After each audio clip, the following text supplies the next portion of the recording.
Hey Balbo, this is your biology teacher Ms. Poonam, and I welcome you all in your biology class.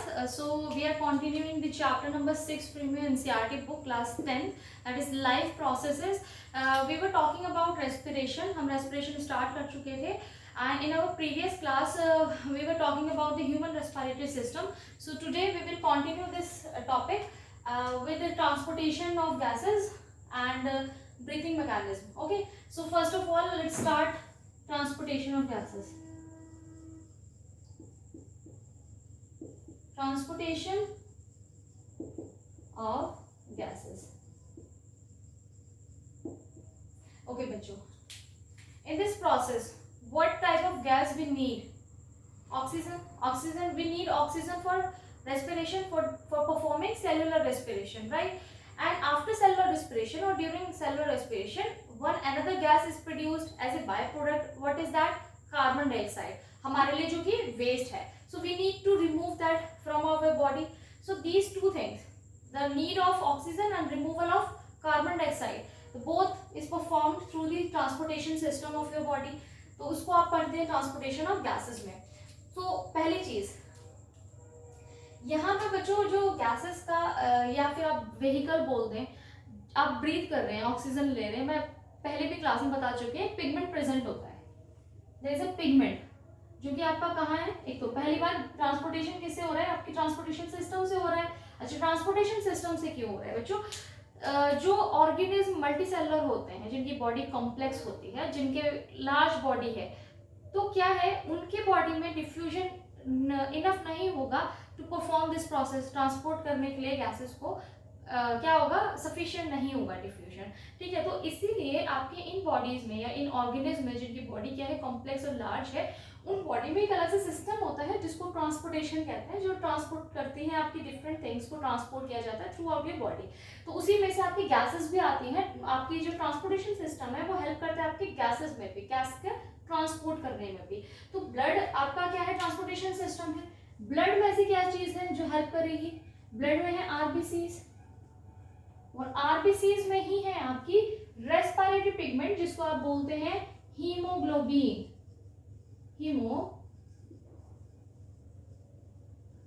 Hemoglobin is what? The respiratory pigment which helps in transporting the gases. Transport करने में help करेगा. तो इसको क्या बोलते हैं आप? Respiratory pigment. Respiratory pigment. Okay, कहाँ प्रेजेंट है? आपके आरबीसीज में. आरबीसीज का है blood. Blood is your transportation system, a part of transportation system. ठीक है, तो ये बात हो गई. दूसरी चीज, अब आपको क्या करना है, हीमोग्लोबिन किस तरह से आपका ट्रांसपोर्ट कर रहा है ऑक्सीजन और कार्बन डाइऑक्साइड की, उसकी बात करते हैं. तो पहले यहाँ बात करते हैं ट्रांसपोर्टेशन ऑफ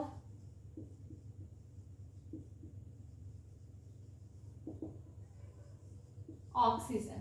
ओके, तो जो हीमोग्लोबिन जो है, इसकी क्या कहते हैं उसको, affinity.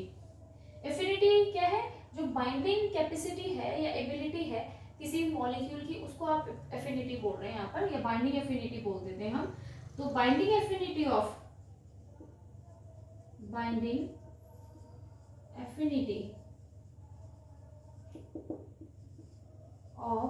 Haemoglobin towards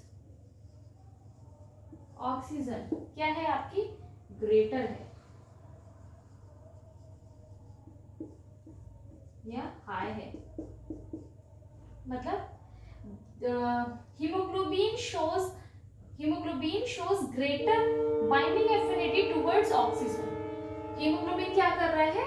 higher, greater affinity show कर रहा है ऑक्सीजन के लिए. दैट मीन कि हीमोग्लोबिन किससे अटैच होंगे या फिर बाइंड कर जाएंगे? ऑक्सीजन से. हीमोग्लोबिन क्या करेंगे? ऑक्सीजन मॉलिक्यूल से बाइंड करेंगे और उसका ट्रांसपोर्टेशन करेंगे. जो ये फॉर्म होती है इसको आप क्या बोलते हैं? Oxy haemoglobin.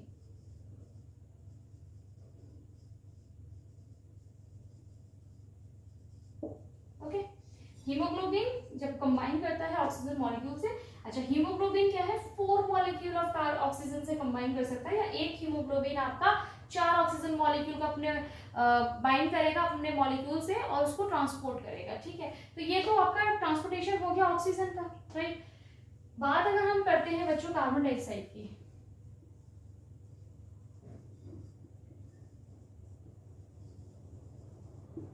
Transportation of carbon dioxide.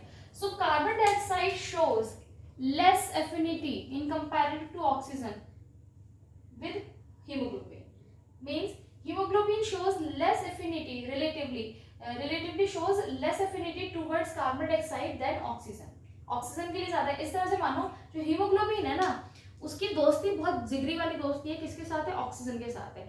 तो उसको घूमने जाना है, ठीक है। अब उसके सामने क्या दिख रहा है? ऑक्सीजन भी खड़ा है और कार्बन डाइऑक्साइड भी है। तो हीमोग्लोबिन जब दोनों प्रेजेंट है तो वो किसको प्रेफर करेगा अपने साथ ले जाने के लिए? ऑक्सीजन को, क्योंकि उससे उसकी ज्यादा अच्छी दोस्ती है। ऑक्सीजन को लिया, चला गया, कार्बन डाइऑक्साइड रह गया। अगर ऑक्सीजन प्रेजेंट नहीं है, ऑक्सीजन प्रेजेंट नहीं है, हीमोग्लोबिन को जाना है भी काम से, उसको तो चाहिए कोई कंपनी के लिए, तब वो कहेगा कि चल भाई तू ही चल ले, है ना, कार्बन डाइऑक्साइड को तब वो लेकर जाएगा। तो क्या है? एफिनिटी जो है हीमोग्लोबिन की कार्बन डाइऑक्साइड के टुवर्ड्स लेस है कंपैरेटिव टू ऑक्सीजन। मतलब ऐसी दोस्ती है hello type, hi hello type, है ना। तो इसका क्या मतलब है? अगर ऐसा है तो कार्बन डाइऑक्साइड को कौन लेकर घूमेगा या ट्रांसपोर्ट कौन करेगा? तो यहाँ पर क्या है? 3 मेथड्स हैं बच्चों।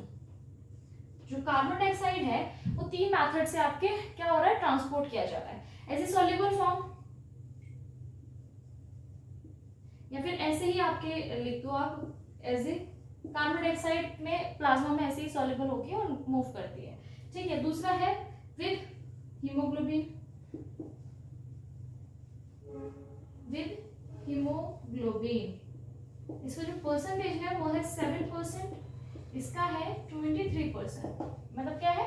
23% of carbon dioxide transport through haemoglobin, 7% of carbon dioxide expel out या फिर excreted out by as a soluble form in plasma.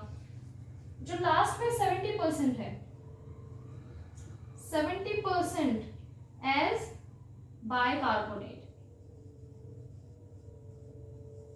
Bicarbonate के फॉर्म में ये ट्रांसपोर्ट करती है 70% ऑफ कार्बन डाइऑक्साइड। किस तरह से करती है? जब ये ब्लड में होती है बच्चों, तो ब्लड में क्या करती है? कार्बन डाइऑक्साइड रिएक्ट करता है वाटर मॉलिक्यूल के साथ और क्या बनाता है? A weak acid, that is carbonic acid. Carbonic is weak acid और अनस्टेबल होता है, तो ये आपका कन्वर्ट हो जाएगा किसमें? बाइकार्बोनेट, ठीक है।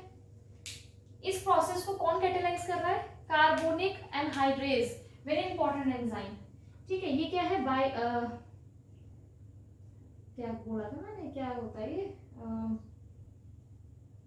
कार्बोनिक एसिड, कार्बोनिक एसिड, ठीक। ये है बाइकार्बोनेट है आपका।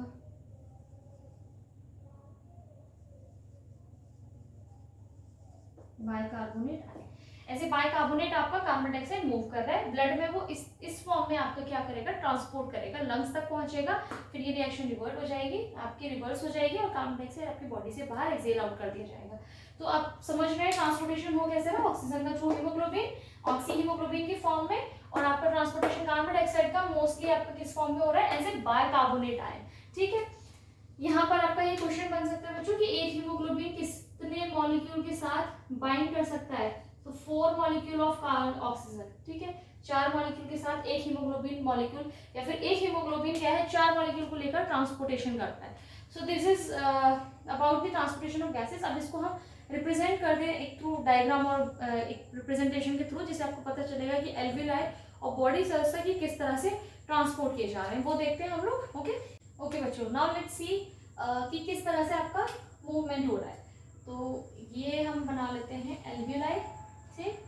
एल्वियोलाई के पास में है ये ब्लड कैपिलरीज, ठीक है। इस सिस्टम को इस तरह से बनाया है, बट यहाँ पर क्या है बच्चों? आपका हार्ट भी इन्वॉल्व होता है आपका, दैट में जो पल्मोनरी सिस्टम है, सिस्टमैटिक सिस्टम है, आपने पढ़ा होगा, नहीं पढ़ा होगा तो हम लोग ट्रांसपोर्टेशन सिस्टम में पढ़ेंगे, वो वहाँ पर देखेंगे ऑक्सीजनेशन और डीऑक्सीजनेशन ऑफ ब्लड, तो वहाँ ठीक से पढ़ लेंगे, जहाँ पर आपको दोनों सिस्टम इन्वॉल्व होंगे। या फिर आप बोलेंगे जो ब्लड यहाँ से लेकर जा रहा है वो पंप कैसे किया जा रहा है पूरी बॉडी में? हार्ट के थ्रू। लेकिन यहाँ वो चीज़ रिप्रेजेंट नहीं की है मैंने, तो ये कंफ्यूज मत हो जाना कि ब्लड कैसे डायरेक्ट डायरेक्ट जा रहा है। डायरेक्ट नहीं जा रहा, आपके हार्ट के होते हुए जाएगा, ठीक है। और ये है आपकी बॉडी, ये कैसे है वो पता चलेगा आपको। दिस इज एल्व्यूलाई, ठीक है, सिंगल एल्व्यूलाई है। ये ब्लड को हमने रिप्रेजेंट किया है, ब्लड वेसल्स को, ठीक है, ये पूरा सिस्टम है। और दिस इज योर बॉडी या सेल्स, सेल ले लो, ठीक है। ये ह्यूमन ऑर्गेनिज्म की बॉडी है जिसकी एक सेल है, उसको हम लोग ये रिप्रेजेंट कर देते हैं। अब क्या हुआ है देखो, ऑक्सीजन यहाँ से एंटर हुई, एयर एंटर हुई, ठीक है। तो जो एयर ऑक्सीजन थी उसमें एयर थी, वो क्या थी, रिच इन ऑक्सीजन। एयर जो आ रही थी ऊपर से, आपके एयर में जो आपकी परसेंटेज होती है ऑक्सीजन की कितनी, 23 है। हमें चाहिए ऑक्सीजन, कार्बन डाइऑक्साइड के कंपैरेटिव क्या है, हाई है। तो जो एयर है रिच इन ऑक्सीजन आई, यहाँ क्या है, ऑक्सीजन की परसेंटेज क्या है, कंपैरेटिवली लो। तो क्या हुआ बच्चों, यहाँ पर ऑक्सीजन क्या करेगा, आपका डिफ्यूज कर दिया, डिफ्यूज है, ब्लड में आ गया, ठीक है। अब ये मूव करेगा, यहाँ पर पहले इसकी जो कंसंट्रेशन थी ऑक्सीजन की कम थी, डिफ्यूजिंग होने की वजह से ऑक्सीजन की कंसंट्रेशन ज्यादा हो गई, ठीक है। अब ये ज्यादा कंसंट्रेशन या ब्लड जो है वो आपका क्या हो जाएगा, ऑक्सीजनेटेड। ऑक्सीजनेटेड ब्लड मूव करते हुए गया आपका, और आपके हर एक सेल तक पहुंचा। Now what will happen, cell is having no oxygen, why, because जो ऑक्सीजन पहले से थी वो यूज हो गई किसमें, सेलुलर रेस्पिरेशन में। तो यहाँ परफॉर्म क्या हो रहा है बच्चों, cellular respiration,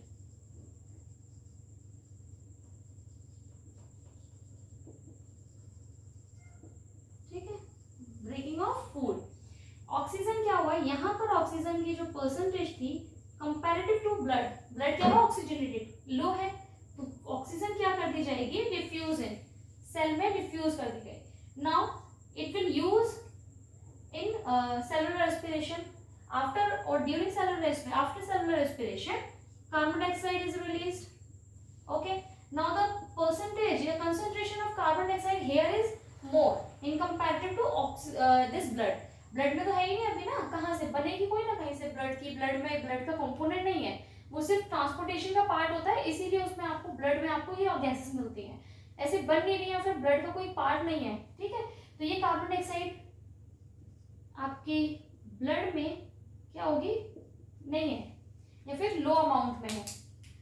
So what will happen?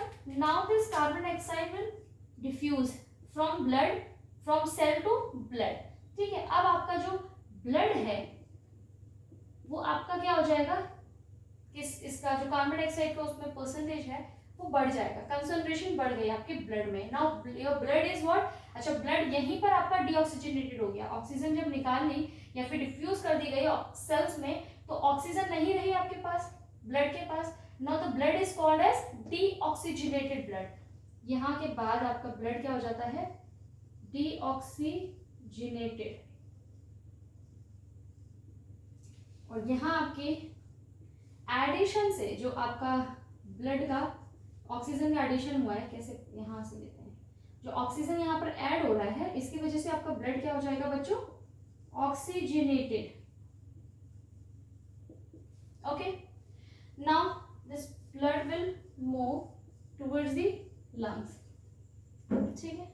Lungs के पास जब पहुंचा तो क्या है, एल्विलाई के पास, इस ब्लड में जो कंसंट्रेशन है किसकी, कार्बन डाइऑक्साइड की, is much more in comparative to air which is filled in the alveoli. Why, because the air contains the low amount of carbon dioxide in comparative to oxygen, या फिर comparison अगर carbon dioxide से भी लेंगे तो air में क्या है, परसेंटेज बहुत कम है, कंसंट्रेशन कम है। Why, because your body produces carbon dioxide as a by product during the process of cellular respiration. इस रेस्पिरेशन प्रोसेस में यहाँ सिंथेसाइज की जा रही है तो अमाउंट अपने आप बढ़ जाएगा, राइट। तो यहाँ पर आपका क्या है, कार्बन डाइऑक्साइड का परसेंटेज या कंसंट्रेशन कम थी, so this carbon dioxide from blood to alveoli get diffuse हो जाएगी, आपके ब्लड से कार्बन डाइऑक्साइड डिफ्यूज हो जाएगी इन एल्विलाई, और इसके बाद क्या होगा, इसको बाहर आउट कर दिया जाएगा। ठीक, आई होप ये समझ में आया होगा आपके। क्या हुआ, एल्विलाई में एयर आई, हमने क्या करा, इनहेल की एयर, तो एयर क्या थी, rich in oxygen, air fill हो गई आपके लंग्स में। लंग्स में आपने क्या, आपके एल्विलाई के पास में किसकी सप्लाई है, ब्लड की, ब्लड कैपिलरीज है, उन कैपिलरीज में ब्लड में या फिर आपके ऑक्सीजन, क्योंकि आपको ऑक्सीजन यहाँ नीड है, आपकी बॉडी में सिंथेसाइज नहीं हो रही है, चाहिए आपको यहीं से, तो कम क्या होगी, कम होगी, कंसंट्रेशन कम है यहाँ पर, और एल्विलाई में ऑक्सीजन की कंसंट्रेशन ज्यादा है, तो डिफ्यूजन क्या है, हायर टू लोअर, तो movement of molecule from higher concentration to lower concentration, तो यहाँ से ऑक्सीजन क्या हो जाएगा, लोअर कंसंट्रेशन की तरफ डिफ्यूज हो जाएगा। Now the blood is called as oxygenated blood, क्योंकि ऑक्सीजन आ गई है ब्लड में। Now this blood will transport कहाँ पर, हार्ट में जाएगा, बट यहाँ पर मैंने रिप्रेजेंट नहीं किया है, तो यहाँ कहाँ जाएगा, आपका हर एक सेल तक जाएगा। ठीक है, उसके बाद आपको पहुंचाना ही वहीं तक है। आपको क्या, आपने ये सब चीज क्यों कर रहे हैं, क्योंकि आपको सेल को इसकी डिलीवरी देनी है, ट्रांसपोर्ट करना है ऑक्सीजन, सेल तक पहुंचा, आपके जो कंसंट्रेशन थी ऑक्सीजन की ब्लड में ज्यादा थी, हायर थी इन कंपेरेटिव टू सेल, सेल में नहीं बन रही है, तभी तो हमें बाहर से चाहिए, तो क्या होगा, डिफ्यूजन, डिफ्यूजन हुआ हायर टू लोअर, सेल के अंदर आपकी ऑक्सीजन आ गई। Now oxygen get used up in the process of cellular respiration. Cellular respiration, after cellular respiration, what you will get, carbon dioxide as a byproduct. Now this carbon dioxide has high concentration, or your cell is having the higher concentration of carbon dioxide in comparison to the blood. Blood में नहीं है, blood में synthesize कोई ना हो रही है, तो same diffusion, higher to lower, the movement of molecule from higher concentration to lower concentration. Carbon dioxide diffuse कर दिया जाएगा blood में. Now again the transportation system work, आपके हार्ट इन्वॉल्व हो रहा है, वो सब चीजें अलग रखो, मूव करते करते आपका कहाँ पहुंचा, लंग्स तक। Now the concentration of carbon dioxide here is higher than the concentration of carbon dioxide in the air present in alveoli. Alveolus में जो प्रेजेंट है आपका कार्बन डाइऑक्साइड या एयर प्रेजेंट है, उसमें क्या है, कार्बन डाइऑक्साइड का जो कंसंट्रेशन है वो लोअर है in comparison to the blood, फिर से क्या होगा, हायर टू लोअर, यहाँ से आपका मूव करा कार्बन डाइऑक्साइड, एल्विलाइज में आ गया। अब ब्रीदिंग का प्रोसेस हम पढ़ेंगे, उसमें पता चलेगा ये कैसे पुश आउट कर दी जाती है एयर को बॉडी से बाहर, या एक्सेल आउट किया जाता है। ये तो आपका कंप्लीट हुआ बच्चों, क्या, transportation of gases. Now we will see the mechanism of breathing. So, okay, let me rub this now. Okay बच्चों, now let's see the process of breathing.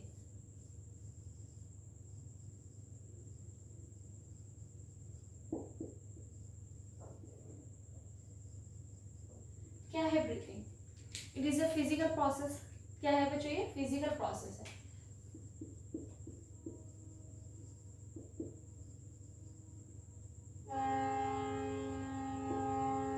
किसके थ्रू हो रही है, ब्रीदिंग ऑर्गन के थ्रू। ऑर्गन क्या है, breathing organ, lungs. ठीक है, a pair of lungs, lungs आपकी बॉडी में जो ब्रीथिंग में हेल्प कर रहे हैं। ठीक है, लंग्स आपके किस तरह से ब्रीदिंग में हेल्प कर रहे हैं उसकी बात करेंगे। पहले ही है क्या, ब्रीदिंग है क्या, एक फिजिकल प्रोसेस। ठीक है, एक फिजिकल प्रोसेस है by which air rich in oxygen taken in by an organism inside its body and air rich in carbon dioxide is expelled out from the body by an organism. क्या है, body से बाहर करना और body के अंदर air जो कि ऑक्सीजन रिच है उसको इनटेक करना। ठीक है, और जो एयर है आपकी बॉडी के अंदर after cellular respiration carbon dioxide उसमें ऐड हो जाती है, उसको बॉडी से एक्सपेल आउट करना। This is what are breathing process. ठीक है, रेस्पिरेशन का फिजिकल पार्ट है वो किस तरह से हो रहा है, आपके ऑर्गन जो इन्वॉल्व हो रहा है दैट इज लंग्स। ठीक है, अब आपने यहाँ पर दो चीजें देखी, intake of air rich in oxygen and expel of air rich in carbon dioxide. तो ये दो जो प्रोसेसेस हैं उनके बेसिस पे जो आपकी ब्रीदिंग है वो आपकी क्या कहते हैं, टू पार्ट्स में आपकी कैटेगराइज्ड है, जिसको बोलते हैं इनहेलेशन। ठीक है, और दूसरो आपको जो एक्सपेल आउट कर रहे हैं उसको एक्सहेलेशन कहते हैं। ठीक है, क्या है ये, intake of air, intake of air rich in oxygen। ठीक है, spell out या फिर रिलीज आउट लिख देते हैं, release out of air rich in carbon dioxide. This is what exhalation. ये दो पार्ट्स हैं ब्रीथिंग के, हो रहे हैं आपके लंग्स से। लंग्स के अलावा भी कुछ चीजें आपकी इन्वॉल्व हो रही हैं जिसको आप बोलते हैं रिब केज, ठीक है, या और आपकी एक और चीज हो रही है जिसको बोलते हैं डायफ्राम। दोनों हैं क्या? लंग्स आपके सिचुएटेड हैं चेस्ट कैविटी में, ठीक है। चेस्ट कैविटी में आपकी क्या चीजें प्रेजेंट है? Rib cage. रिब केज ने क्या है ना, एक कैविटी बना रखी है, एयर टाइट कैविटी है, जैसे आपके लंग्स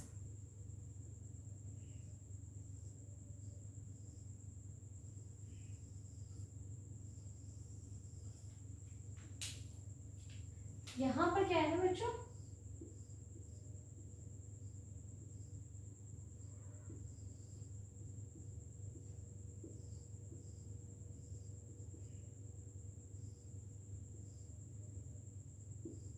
इस तरह से आपकी क्या है, कैविटी बनी है, रिब केज है, ठीक है। नंबर्स पे मत जाना कि कितना नंबर्स है, ये मैंने ऐसे ही बना दिया है रिप्रेजेंट करने के लिए। कैविटी है आपकी, स्टर्नम बीच में एक बोन होती है, उससे रिब केज जैसे रिब्स की आपकी रिब्स कनेक्टेड होती हैं, ठीक है। तो ये पूरा एक केज बनाती है ना, पिंजरा टाइप। उसके अंदर आपके क्या है, लंग्स है, ठीक है। और यहाँ पर बेस में डोम शेप बन नहीं रहा है ना, ये डोम शेप्ड एक और स्ट्रक्चर है, दैट इज डायफ्राम, ठीक है। तो आपका क्या है, पूरी चेस्ट कैविटी में जो ब्रीथिंग में हेल्प करने वाली चीजें हैं वो क्या है, लंग्स है, फिर रिब केज है, रिब केज के अंदर आपके लंग्स सिचुएटेड है। उसका बेस जो है, चेस्ट कैविटी का बेस कौन बनाता है, बेस तो नहीं, बेस कौन बना रहा है, डायफ्राम। डायफ्राम डोम शेप्ड है, ठीक है, डोम शेप्ड है इस तरह से, और रिब केजेस है। अब देखो ब्रीथिंग का प्रोसेस में ये दोनों हेल्प करेंगे। कैसे? आपके जो ब्रीथिंग प्रोसेस है इन दोनों के मूवमेंट से होगा, लंग्स नहीं, आपके इन दोनों के मूवमेंट से होगा। जो आपके रिब केज है, रिब केज के बीच में जो ये आपके पोजीशन है, इसमें बच्चों मसल्स शीट्स होती हैं जो इसको मूव करने में हेल्प करेंगे। आपका डायफ्राम क्या है, ये भी मसल है, तो आप जान रहे हैं ना, दोनों मसल्स हैं, that means they will help in the movement. तो लंग्स में या ब्रीथिंग में जो आपकी हेल्प करने वाले हैं वो रिब केज और डायफ्राम है। तो क्या बोलेंगे आप कि the movement of rib cage and diaphragm helps in the process of breathing. किस तरह से ये रिब केज या डायफ्राम मूव कर रहे हैं जिससे आपके इनहेलेशन और एक्सहेलेशन होता है, उसको हम देख लेते हैं एक फ्लो चार्ट के थ्रू, ठीक है। इसको मैं रब करती हूँ, फिर देखते हैं। ओके बच्चे, नाउ लेट्स सी इनहेलेशन और एक्सहेलेशन में हो क्या है। आप इसको ब्रीथिंग इन बोल सकते हैं, breathing in that means inhalation, ठीक है। ब्रीथिंग आउट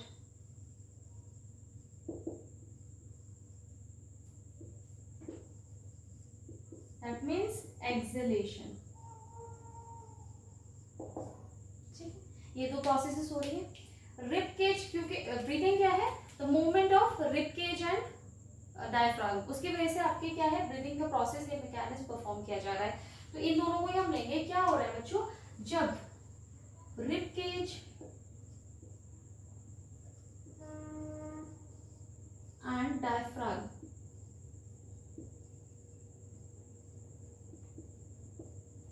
कॉन्ट्रैक्ट्स,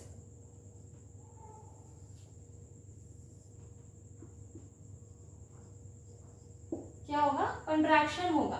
इनके कॉन्ट्रैक्शन से आपकी क्या चीज होगी, रिब केज का मूवमेंट होगा। क्या होगा,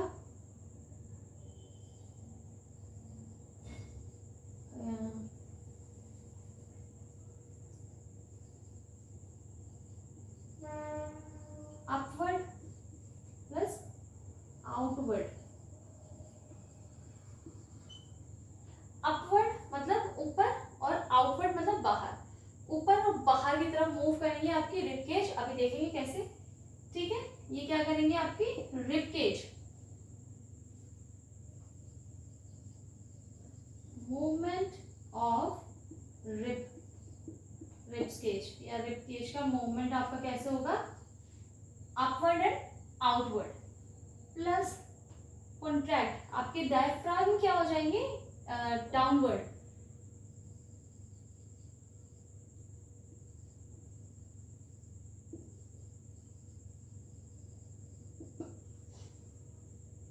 देखो वो क्या है,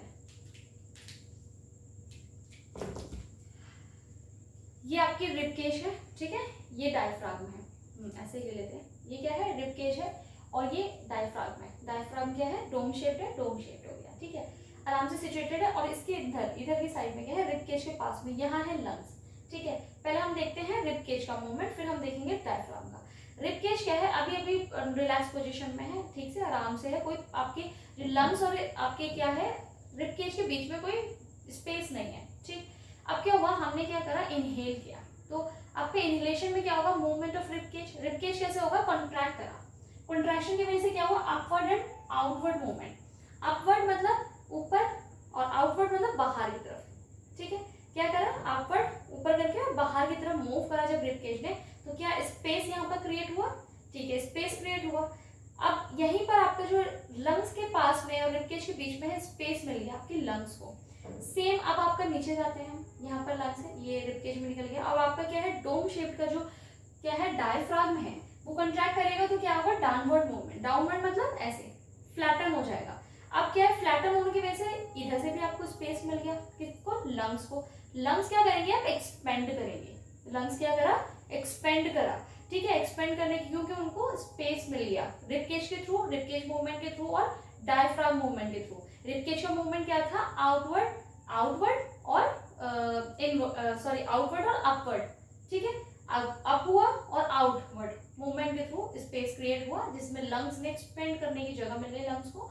नीचे आपका डायफ्राम क्या हुआ, फ्लैटेंड हो गया डाउनवर्ड मूवमेंट के थ्रू, ठीक है। दोनों होने की वजह से आपके लंग्स के साथ क्या हुआ, लंग्स को स्पेस मिल गया, इससे क्या हुआ, इंक्रीज्ड स्पेस, ठीक है, इंक्रीज हो गया स्पेस, जिसकी वजह से लंग्स ने क्या करा, लंग्स एक्सपेंड्स, एक्सपेंड हो गए, ठीक है, और उसके बाद एयर क्या हो गया, फिल हो गई, तो ये हो गया प्रोसेस इनहेलेशन। अब यहां पर जो रिब केज है,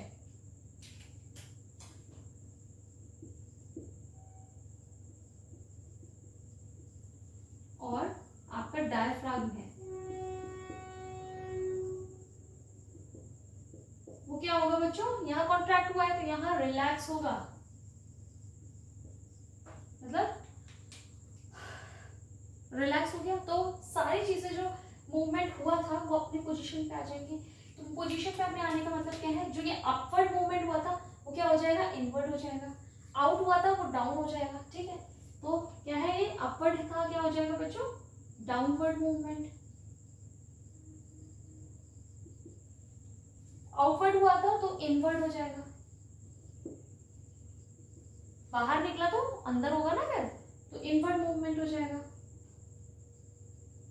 मूवमेंट ऑफ रिब केज, ठीक है। प्लस डायफ्राम डाउनवर्ड हुआ था आफ्टर कॉन्ट्रैक्टिंग या आफ्टर कॉन्ट्रैक्शन, तो अब यहाँ पर रिलैक्स हो गई है बॉडी उसकी, या फिर मसल रिलैक्स हो गई है, तो डाउनवर्ड का आपका क्या हो जाएगा, अपवर्ड,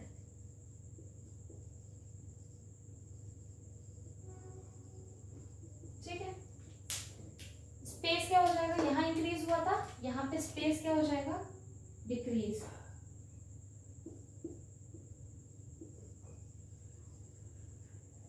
ठीक है, बिटवीन दी रिब केज और या फिर स्पेस कहाँ का स्पेस बेटा, चेस्ट कैविटी का, ठीक है। चेस्ट कैविटी का जो स्पेस हमारा क्रिएट हुआ था आफ्टर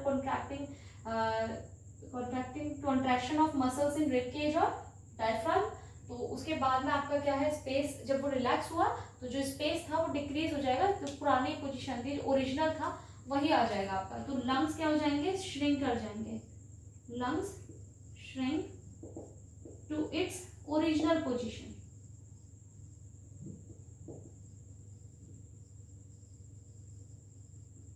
ओरिजिनल पोजीशन पे श्रिंक कर जाएंगे, जिसकी वजह से क्या होगा, आपका air pushed out, air pushed out from the lungs to outside, ठीक है। इसकी वजह से क्या होगा, air gets filled up, fill up हो जाएगी air. So this is what the mechanism of breathing in and breathing out. इस तरह से आपकी ब्रीदिंग इन हो रही है, ब्रीदिंग आउट हो गई है। आई होप समझ में आ गया होगा रिब केज का और डायफ्राम का मूवमेंट से कैसे स्पेस बढ़ रहा है। एक बार और देख लो, आपका क्या है आउटवर्ड मूवमेंट, जब रिब केज इस तरह से सिचुएटेड है, ठीक है, इस तरह से सिचुएटेड है, स्पेस क्या है यहाँ पर बीच में क्या है, कम है। अब क्या हुआ, कॉन्ट्रैक्ट हुआ। जब रिब केज कॉन्ट्रैक्ट करे तो ये क्या करेंगे, आउटवर्ड मूवमेंट में, अपवर्ड और आउटवर्ड मूवमेंट में मूव करेंगे, जिसकी वजह से आपका क्या है, स्पेस क्रिएट हो गया। इसी के साथ साथ में डायफ्राम भी फ्लैटेंड हो जाएंगे, डाउनवर्ड मूवमेंट करेंगे, जिसकी वजह से आपके यहाँ पर जो कैविटी है, यहाँ पर जो स्पेस है वो बढ़ जाएगा। तो क्या है, चेस्ट कैविटी बढ़ गई, स्पेस मिल गया, तो लंग्स ने क्या करा, एक्सपेंड कर लिया। लंग्स एक्सपेंड करने की जगह मिली तो एयर हमने क्या कर ली, सकेन कर ली या फिर इनहेल कर ली। उसके बाद में रिलैक्स हुई आपकी इनकी मसल्स, जो रिब केज के बीच में मसल्स थी वो क्या करें, रिलैक्स हुई।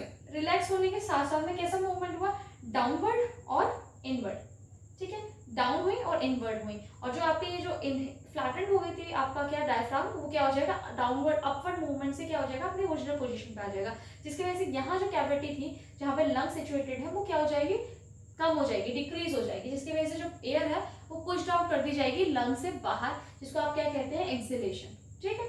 आई होप दिस क्लियर्स हियर। तो हम लोगों ने क्या है, आपका आज ट्रांसपोर्टेशन ऑफ गैसेस पढ़ा, और दूसरी चीज हमने क्या देखी, मैकेनिज्म ऑफ ब्रीथिंग। अब हमारी जो लास्ट चीज है क्या है, रेस्पिरेशन के टाइम पे दो प्रॉब्लम्स के बारे में डिस्कस करेंगे हम लोग, कि क्या क्या रेस्पिरेटरी सिस्टम में प्रॉब्लम्स आती हैं, जिसमें आपका पहला हम लोग पढ़ेंगे डिफिशियंसी इन हीमोग्लोबिन, और दूसरा हम पढ़ेंगे कार्बन मोनोऑक्साइड पॉइजनिंग, ठीक है। दोनों के साथ हमारा ये रेस्पिरेशन टॉपिक होता है कंप्लीट। यहाँ पर let me rub this first and then we will discuss the problems, okay? Okay बच्चों, now let's talk about the problems.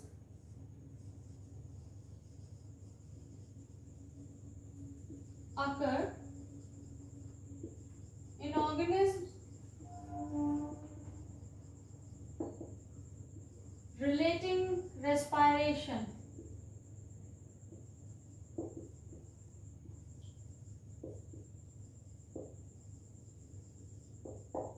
Respiration से रिलेटेड जो भी आपकी प्रॉब्लम्स ऑर्गेनिज्म में होती हैं उसके बारे में डिस्कस करते हैं।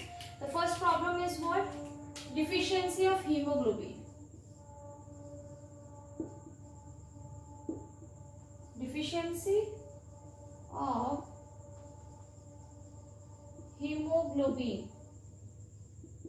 Haemoglobin is what, it is the respiratory pigment. अगर रेस्पिरेटरी पिगमेंट की आपकी डिफिशियंसी हो गई तो आपका इफेक्ट पड़ेगा रेस्पिरेशन पे, ठीक है, और साथ साथ में और चीजों पे। क्यों, क्योंकि आपकी जो हीमोग्लोबिन है वो ऑक्सीजन को रेस्पायर कर रहा है। ऑक्सीजन क्यों चाहिए हमें, सेलुलर रेस्पिरेशन के लिए। सेलुलर रेस्पिरेशन क्या है, is a break down of food to obtain energy from that, ठीक है। फूड में से एनर्जी को ऑब्टेन करने के लिए उसकी ब्रेकिंग डाउन, इसी को आप क्या कह रहे हैं, सेलुलर रेस्पिरेशन। इस रेस्पिरेशन में नीड ऑक्सीजन की जो ये पहुंचा रहा है, अगर ऑक्सीजन नहीं होगी फूड का आपका क्या होगा, ऑक्सीडेशन नहीं होगा, ब्रेक डाउन नहीं होगा फूड। फूड ब्रेक डाउन नहीं होगा तो कार्बन डाइऑक्साइड रिलीज, वो तो अलग पार्ट है, वो ना हो से मतलब नहीं है, वो तो बाय प्रोडक्ट है। आपका एनर्जी रिलीज नहीं हुई तो आपकी बॉडी में क्या हो जाएगी, लैक ऑफ एनर्जी हो जाएगी, जिसकी वजह से क्या है, आप क्या है, थके थके महसूस करेंगे, कमजोरी आएगी। तो ये सब इसकी वजह से होगा, हीमोग्लोबिन की, सिर्फ ये हीमोग्लोबिन की डिफिशियंसी की वजह से ये सब चीजें होंगी। अच्छा, ये डिफिशियंसी से पहले आपको पता होना चाहिए कि इसकी नॉर्मल रेंज क्या है, right. What is the normal range? Normal range of hemoglobin in healthy human. एक healthy human में इसकी रेंज क्या होगी, 12 to 18 ग्राम पर डेसीलीटर, ठीक है। This is what the normal range. ये तो हमने नॉर्मली एक ह्यूमन को कंसीडर कर लिया, उसकी एवरेज, नॉर्मल एवरेज रेंज क्या है, ये एवरेज निकाल दी हमने। अब हम क्या देखेंगे, फीमेल में क्या होती है। फीमेल में बच्चों ये रेंज क्या होती है, 12 to 15, okay. And in male haemoglobin range, average range is 13.5 to 18 gram per decilitre. So this is the normal range of haemoglobin, ठीक है, इतना अमाउंट में आपके ब्लड में मिल रहा है आपको, ठीक है, ये रेंज है उसकी। अगर आपकी क्या होती है, हीमोग्लोबिन डिफिशियंसी होती है, that means it reduces the, ये रिड्यूस क्या कर देगा, the oxygen carrying capacity, oxygen carrying capacity of blood, blood की ऑक्सीजन कैरिंग कैपेसिटी को क्या कर देगा, रिड्यूस कर देगा। ऑक्सीजन आप नहीं ले जा पाएगा उतने अमाउंट में, आपका ब्लड जितना उसको क्या है जरूरत है, नॉर्मल रेंज है जो कि, तो क्या होगा आपका, ये क्या करेगा, इट रिजल्ट्स, इसका क्या आपके इफेक्ट पड़ेगा, इफेक्ट क्या पड़ेंगे आपके, ब्रीदिंग प्रॉब्लम्स क्रिएट कर सकता है ये,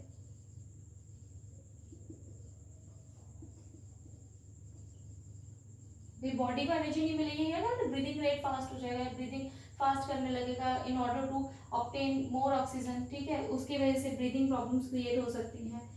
अब क्योंकि आपका ऑक्सीजन इतना लेके नहीं जा रहा है, रिड्यूस होगी कैपेसिटी, तो आपके लैक ऑफ एनर्जी होगी बॉडी में, जिससे आप क्या हैं, टायर्ड रहेंगे,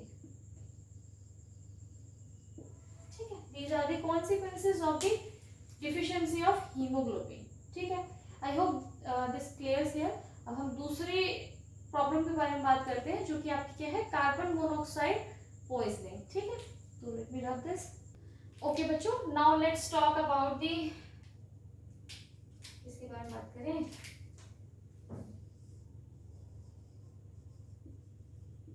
कार्बन मोनोऑक्साइड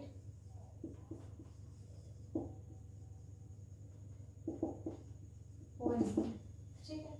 हम किसके बारे में बात करेंगे अब, कार्बन मोनोऑक्साइड पॉइजनिंग क्या है ये। अब बात करते हैं हम सबसे पहले हीमोग्लोबिन की दोस्ती की। हीमोग्लोबिन की जो बाइंडिंग एफिनिटी है बच्चों, वो क्या है आपकी, यहां से देखते हैं, binding affinity, binding affinity of haemoglobin, haemoglobin की बाइंडिंग एफिनिटी सबसे ज्यादा कार्बन मोनोऑक्साइड के साथ है, फिर ऑक्सीजन के साथ है, एंड देन कार्बन डाइऑक्साइड, ठीक है। It is in decreasing order. तो आप बोल सकते हैं कि जो हीमोग्लोबिन है, इसका जो जिगरी से भी जिगरी ज्यादा दोस्त नहीं होते, जो भाई तेरे लिए जान दे देंगे और ये और वो आपका क्या है, कार्बन मोनोऑक्साइड। अगर कार्बन मोनोऑक्साइड है तो वो ऑक्सीजन और कार्बन डाइऑक्साइड से बात भी नहीं करेगा, जा भाई मेरे पास मेरा दोस्त है, मैं तो इसके साथ जाऊंगा, है ना। तो कार्बन डाइऑक्साइड, अगर कार्बन मोनोऑक्साइड है तो haemoglobin will bind to carbon monoxide instead of oxygen, instead of carbon monoxide. Why? Because the binding affinity of hemoglobin towards carbon monoxide is much greater than these two these other two molecules, ठीक है। तो आपका क्या है, यही चीज आपको यहाँ देखने को मिलेगी। कार्बन मोनोऑक्साइड पॉइजनिंग क्या है, सबसे पहले कार्बन मोनोऑक्साइड बच्चों रिलीज कैसे हो रहा है, जब आपका फ्यूल जो होता है, कंबशन जो होता है फ्यूल का, ये कंबशन ऑफ फ्यूल क्या है, इनकम्प्लीट हो,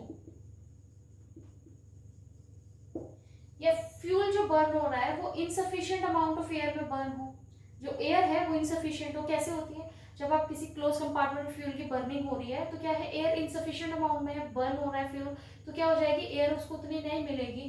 तो वो जैसे आपके नॉर्मली जो व्हीकल्स हैं, इंजन क्या है, अंदर आपके फ्यूल बर्न हो रहा है, जिससे आपकी एनर्जी या फिर फ्यूल बर्निंग हो रही है। इस केस में आपका जो फ्यूल है बर्निंग के बाद क्या रिलीज करता है, कार्बन मोनोऑक्साइड, ठीक है। Because the affinity of haemoglobin is greater towards the carbon monoxide than oxygen, तो हीमोग्लोबिन किसको प्रेफर करेगा, हीमोग्लोबिन अगर एक पर्सन जो है बाहर है जहां पर आपके कार्बन मोनोऑक्साइड है, ठीक है, तो क्या होगा, आपका बाइंड करेगा कार्बन मोनोऑक्साइड के साथ में हीमोग्लोबिन। तो हम लोग क्या लिखेंगे बच्चों, इफ अ पर्सन, अच्छा इसको मैं रब कर लूं फिर बताती हूँ आपको।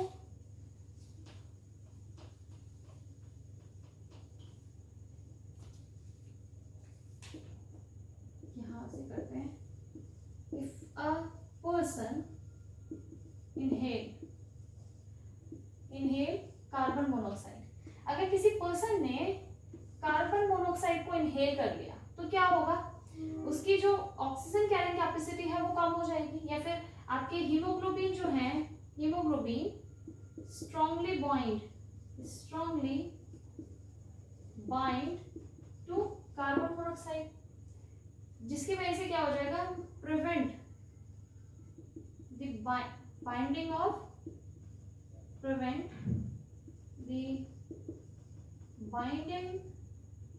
Of haemoglobin with oxygen. जब ये कार्बन डाइऑक्साइड के साथ बाइंड कर जाएंगे तो ऑक्सीजन के साथ क्यों करेंगे, ये दोस्ती तो कार्बन मोनोऑक्साइड के साथ है ना, उसको छोड़ दिया। अब आपकी बॉडी पे क्या इफेक्ट पड़ेगा, क्योंकि आपकी बॉडी अब उसको ऑक्सीजन नहीं मिल रही, ठीक है, ऑक्सीजन नहीं मिल रही है, कार्बन डाइऑक्साइड हिमोग्लोबिन अपनी दोस्ती में भूल गए हैं कि मालिक के पास ऑक्सीजन नहीं पहुंचेगी तो ये बेहोश हो जाएगा, ये खत्म, मामला खत्म, टाटा बाय बाय। तो वो नहीं सोचा उसने, बस अपनी दोस्ती निभा रहे, कार्बन मोनोऑक्साइड मिला, ऑक्सीजन को त्याग दिया, अब ऑक्सीजन बेचारा पहुंच नहीं रहा सेल तक, तो क्या होगा, आपकी ब्रीदिंग डिफिकल्टी होगी। देखा है आपने, जाते हैं पोल्यूशन बहुत ज्यादा होता है तो आप ब्रीथ नहीं कर पाते हैं, तो ब्रीदिंग डिफिकल्टी होने लगती है, ठीक। देन ब्रीदिंग डिफिकल्टी के बाद आपके बॉडी को अगर उतने अमाउंट नहीं मिल रहा है, एनर्जी नहीं मिल रही है, तो क्या हो जाएगा, कॉन्शियसनेस, अनकॉन्शियस हो जाएंगे,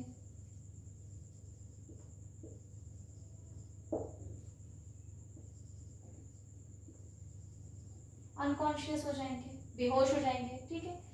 देखा होगा ना, बेहोश हो जाते हैं काफी सारे लोग पोल्यूशन में, या बहुत ज्यादा आपकी ट्रैफिक होता है और वहां पर पोल्यूशन ज्यादा होता है, तो बहुत सारे लोग क्या होता है, अनकॉन्शियस हो जाते हैं। तो अनकॉन्शियसनेस क्यों हो रही है, अब आपको पता है, क्योंकि जो किसकी वजह से अनकॉन्शियसनेस हो रही है, वो जो हीमोग्लोबिन अपना दोस्ताना निभा रहे हैं ना कार्बन मोनोऑक्साइड के साथ, उस वजह से आपके यहाँ पे पर्सन अनकॉन्शियस हो गया। अब even death, it cause death